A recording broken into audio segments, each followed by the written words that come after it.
A new 4-H program launched this spring in central Indiana called the Changemakers. This is a project where teens explore their passions through service to improve their communities. They choose their projects based on their interests, needs in the community, and the UN Sustainable Development Goals. At the end of the program, they pitch their ideas to the community, and the ultimate goal is for it to be implemented. In this workbook, we begin with the Sustainable Development Goals and a brief overview of central Indiana. From there, each of the 8 counties are broken up into their own section in greater detail. Last but not least is an example project process geared towards 8th through 12th graders to help them critically think about their communities and their selected projects.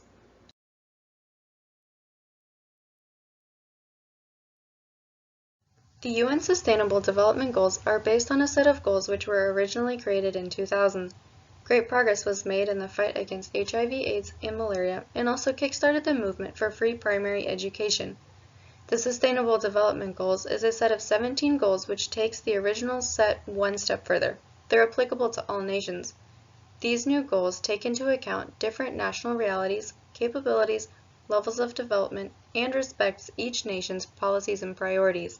The goals fall into 2 general categories, social and environmental.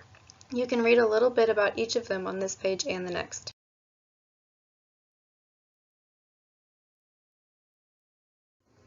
As a part of learning more about central Indiana, we take a look at some fun facts for the state with a little bit of history.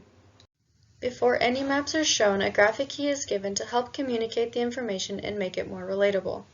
And here's an overview of the 8 central Indiana counties involved in the Changemakers program at this time. This is a worksheet for youth to use as they begin to work through their projects and where they can think about and answer some questions the 4-H leaders will be asking. As an example, let's take a look at Boone County. Each county opens up with images of different features throughout the community and some demographic information. This is set up in a way that youth are able to see how their communities have changed in the years to come compared to this current year. Some websites are given where they're also able to pull additional information that they may find necessary. Income and land use maps are then introduced. Youth will be able to see distribution of wealth in comparison to how the land is being used. This particular land use map is focused on development intensity. We then take a deeper dive into land use, looking at primarily natural features throughout the county. We also take a much closer look at how the agricultural land is being used. This last map is meant for youth to map out any additional features or locations of organizations and such that they may find helpful. Lastly is a collection of organizations and nonprofits whose work supports the Sustainable Development Goals. These groups could be great resources and potential partners for a project. Though this list is extensive, it is just a starting point. There may be others that could help. The next several slides go through 7 remaining counties in alphabetical order. The information specific to each county is presented in the same format that's been shown. You're welcome to skip ahead at this time.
For this workbook, I created an example project which walks through a simplified process so 4-H youth begin to think critically about their communities and projects. Being a landscape architecture student, I took a different approach to my project type, but the conceptual thought process is the same. The timeline and steps for 4-H are slightly different than what's laid out here. These first 3 steps will help youth be able to answer questions so they can apply for a grant through 4-H.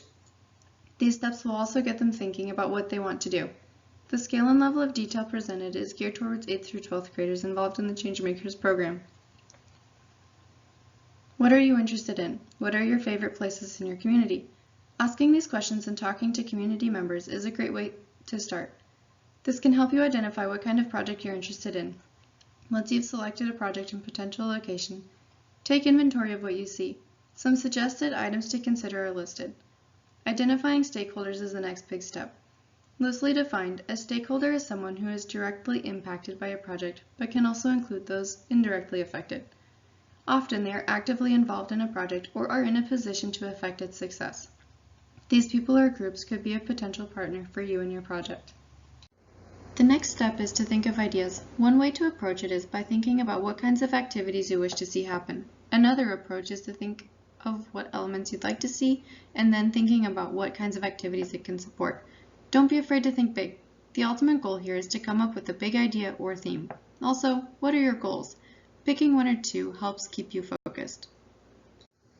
Getting ideas laid out on paper can be intimidating. This part is all about generating ideas. Finding images that inspire you can be very helpful in communicating what you're thinking. Inspiration doesn't have to come from something local either. There are amazing ideas all around the world.